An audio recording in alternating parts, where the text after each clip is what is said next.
যারা আজকে ৭২-এর সংবিধান নিয়ে খুব বেশি পূজারী হয়ে উঠছেন তাদের সংকটগুলো দেখেন। বর্তমান সংবিধানে শেখ মুজিবকে এখনো জাতির জনক বলা আছে, স্বাধীনতার ঘোষক বলা আছে।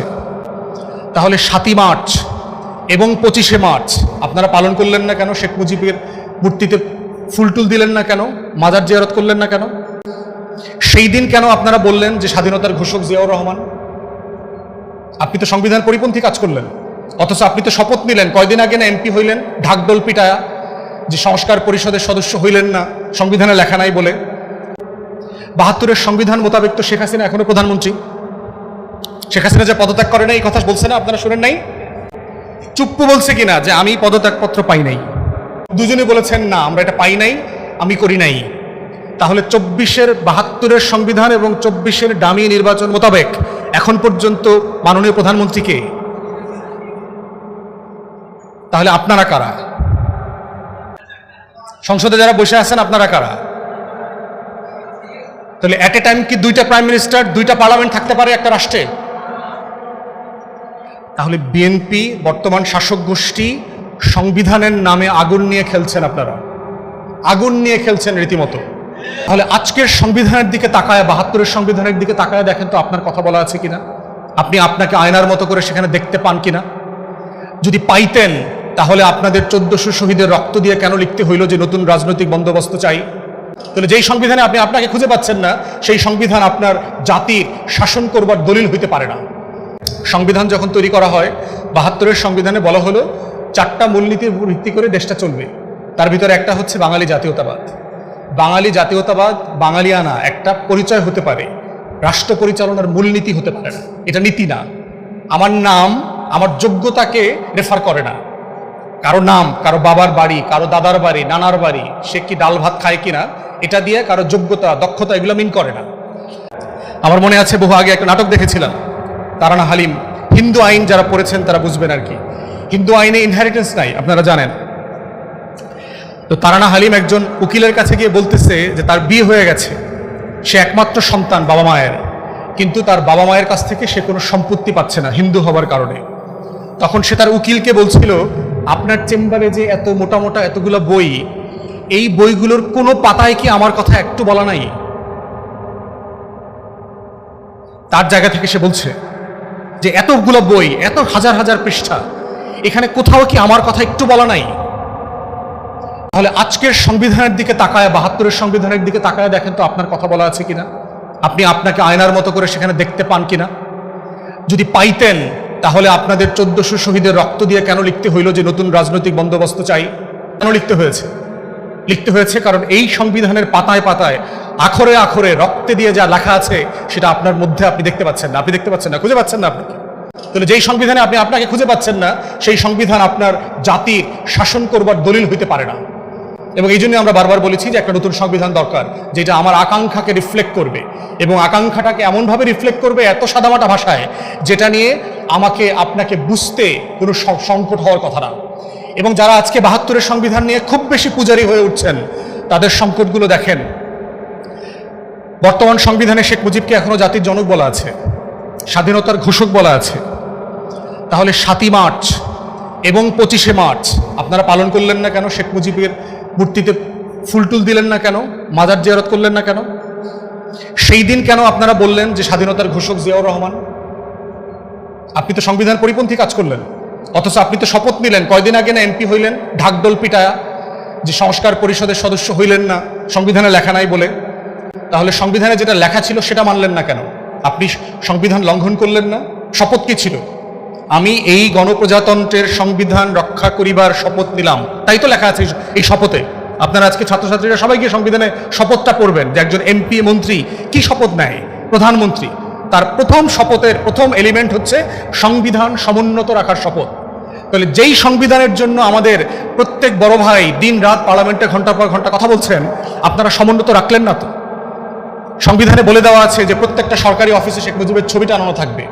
কই বাংলাদেশের প্রধানমন্ত্রীর অফিস থেকে শুরু করে কোনো অফিসে তো শেখ মুজিবের ছবি দেখলাম না। তাহলে সেটা কেন করছেন না? আপনারা ইতিমধ্যে বলেছেন যে আপনারা ৭২-এর সংবিধানও মানেন, কিন্তু আবার পঞ্চম সংশোধনী ফিরায় নিয়ে আসবেন। কিভাবে আনবেন? সংশোধন করে কি পঞ্চম সংশোধনী ফিরিয়ে নিয়ে আসতে পারবেন? বেসিক স্ট্রাকচার অফ দ্য কনস্টিটিউশনের জুরিসপ্রুডেন্স ডেভেলপ করছে না বাংলাদেশের আওয়ামী সুপ্রিম কোর্ট? কোথায় কোথায় হাত দিতে পারবেন, কোথায় কোথায় হাত দিতে পারবেন না বলে দেওয়া আছে না? তো সেটা দিয়ে কিভাবে করবেন? ৭২-এর সংবিধান মোতাবেক তো শেখ হাসিনা এখনো প্রধানমন্ত্রী। শেখ হাসিনা যে পদত্যাগ করে নাই এই কথা বলছে না, আপনারা শুনেন নাই? শেখ হাসিনা বলছে কিনা যে আমি পদত্যাগ করি নাই? চুপ্পু বলছে কিনা যে আমি পদত্যাগপত্র পাই নাই? বলছে? তাহলে যিনি পদত্যাগ করেছেন আর যিনি যার কাছে পদত্যাগপত্র দেওয়া হয়েছে দুজনই বলেছেন না আমরা এটা পাই নাই, আমি করি নাই। তাহলে ৭২-এর সংবিধান এবং ২৪-এর ডামি নির্বাচন মোতাবেক এখন পর্যন্ত মাননীয় প্রধানমন্ত্রীকে, তাহলে আপনারা কারা?